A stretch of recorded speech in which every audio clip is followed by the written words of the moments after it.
monarchy. Talked about this in the previous recording, and I'd like to continue now defining, characterising for you the British monarchy. I remind you that at the beginning my objective was to talk to you a little about the Constitution, about the monarchy, and about the British system of government.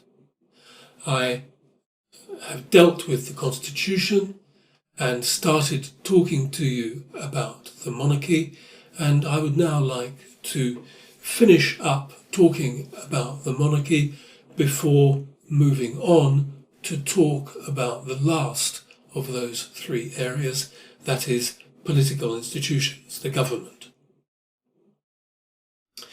The present Queen of the United Kingdom, Queen Elizabeth II, is, of course, part of a very long généalogie royale, a very long royal line of succession. In fact, it is possible, I'm not going to do it here for you today, but it is possible to follow the Queen's ancestry from today all the way back to the Saxon kings of England in the 7th, 8th and 9th centuries. In other words, we have here in the British monarchy an excellent example of the hereditary principle at work. A monarchy is, by definition, an institution which is governed by the necessity to have an heir, to have a successor, a child to whom one can pass the crown, a son or a daughter, less commonly, to whom one can pass the crown and ensure the succession of the royal house and the royal lineage. In 2018, the idea of having at the head of a state an hereditary institution, the monarchy, seems less and less understandable. It seems like something, and is something, from a previous age. In the time in which we live, monarchy as an institution, it has to be said, seems rather bizarre and, to some people, seems even quite grotesque. It is very common to hear, particularly in France, that the British are very strange and very bizarre people because they are the only ones who still have a monarchy. Of course, this is not true. It is not even true, it's certainly not true at an international level. There are many monarchies throughout the world, but it is not even true at a European level, where there are other monarchies in the European Union today. For example, in the Netherlands, les Pays-Bas, or in Spain, in l'Espagne. So, the British monarchical system, although dans l'absolu, in the absolute, it is very clearly out of date or out of step with modern reality, is not the only example of a European monarchy. The fact, however, that monarchy as an institution is questionable, seems strange. That fact naturally invites people to ask the question, why do we have the monarchy? Should we not abolish the monarchy? But there are still many people in Britain, and outside Britain as well, who will argue that it is worth keeping the British monarchy. And the debate between abolish the monarchy or keep the monarchy is a debate which has been going on for a very long time and will probably continue to go on for many years into the future. The most obvious other choice for governing the state, the solution most regularly used throughout the international system is the Republic, and France is obviously a leading example of the Republican system. But republicanism in Britain is not followed very enthusiastically.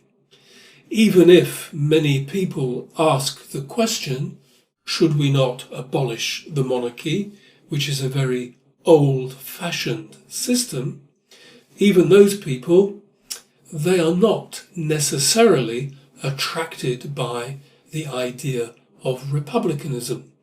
Regularly, when opinion polls, sondage, opinion polls are carried out, republicanism does not score very highly, usually reaching about 15%, very rarely more, and often less than 15%.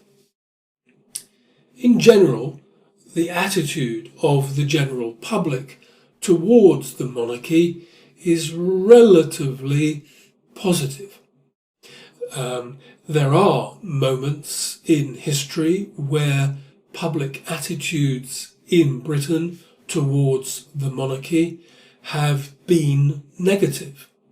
1992 was a good example because Queen Elizabeth's children particularly were going through various marital difficulties, and this had a very bad press and a bad effect on the perception of the royal family. But equally, there are many times when the opinion on the British royal family is very positive indeed.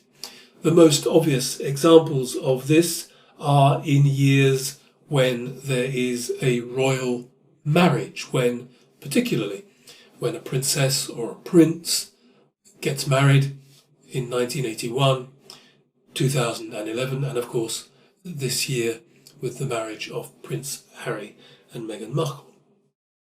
So public attitudes towards the British monarchy do fluctuate. They are fairly unpredictable at certain times, variable, but in general they are fairly broadly positive. At any given point in time, it is probably true to say that approximately 2/3 of British people who are asked think that the monarchy is an okay institution. So the monarchy is in many ways a rather ridiculous relic from the past and seems completely wrong in contemporary Britain.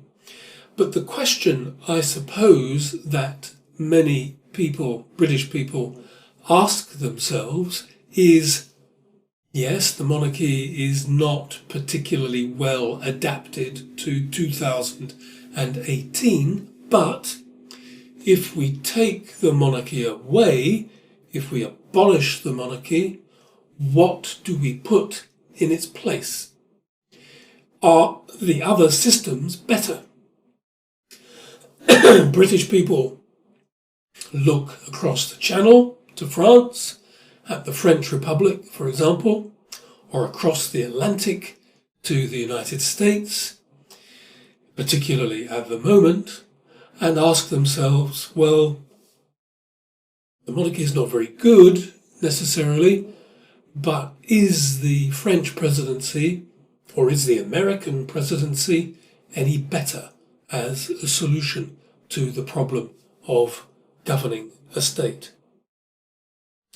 Another thing which saves the monarchy to a certain extent is that many British people realise, and the British government particularly realises, that the British royal family and the British monarchy in particular is something which colours the perception of the United Kingdom very often in a positive manner. In other words, it is something of un atout, an asset, an international asset. Millions of people visit Britain each year in order to visit Buckingham Palace in London, for example, the regular home of the British monarch, or if you look at the top right-hand side of this slide, to visit Windsor Castle, which is another of the Queen's homes and is where, as many of you will have seen perhaps, much of the marriage between Prince Harry and Meghan Markle was played out earlier this year. So the British government is very conscious of this fact. The British monarchy is a plus in terms of tourism and therefore of generation of revenue, of money. And above all, of course, it is a constitutional monarchy. Parliament has the power. The monarchy is not a threat at all to the parliamentary democratic system, so why bother changing the system? Parliament is in charge. Here on this slide, which you can look at your leisure perhaps, are some statistics gathered by an Institut de Sondage, an opinion poll company called Ipsos, a very big, well-known company whose opinion polls are generally very reliable.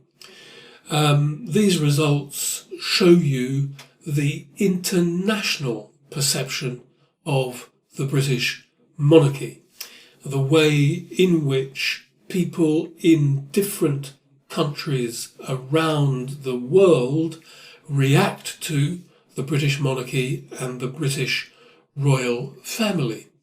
As you can see, if you look along the top line, where you can see the flags of different countries and the abbreviation of their name, if you look in the column for France, you will see that the Queen herself is a very popular figure in France, but the most popular figure in France, apparently, is Prince William, the Duke of Cambridge.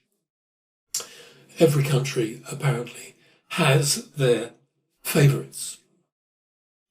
This survey was carried out earlier this year in 2018, and the sample was a relatively large sample, although a lot of countries are concerned, but the results are interesting.